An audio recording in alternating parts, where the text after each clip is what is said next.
It still amazes me that so many people still don't know this. It still amazes me that so many people still don't know this. So many people can really make their dreams a reality if they just open their eyes. What do I mean by this?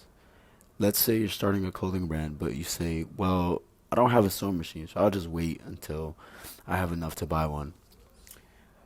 But you have old clothes to practice on, fabrics, needles, measuring tape, and string. You can easily start off there and work your way up until you finally buy that sewing machine. And by the time you have acquired that sewing machine, you already know the different types of stitching patterns, different types of fabric, the type of string to buy. The same goes if you make music and you say, well, I don't have a laptop, so I'll just wait until I get one and and then I'll drop some tracks. Yo, bro, you don't have time to wait and you don't need a laptop. Use your phone. Oh, you have low storage? That's cool. Steal your little brother's iPad. He'll be alright.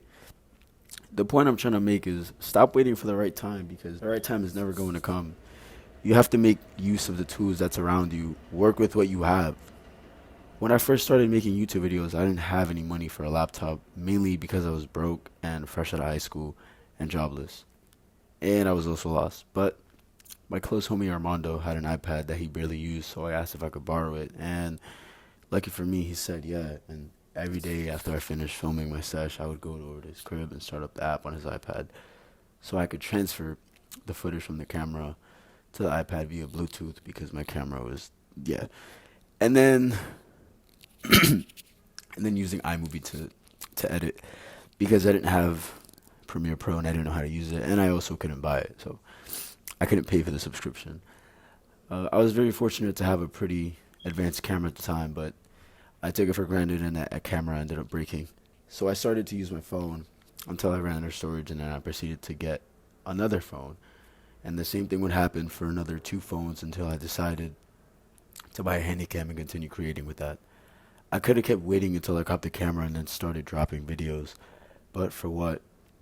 I would have had such a harder time learning how to edit, how to create certain effects, how to use Adobe Premiere, and pretty much that. It just still amazes me how a lot of people don't know how to work with what they have.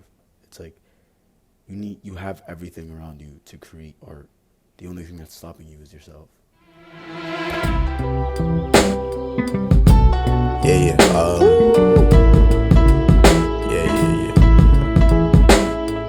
That's the way every day goes. Every time we've no control.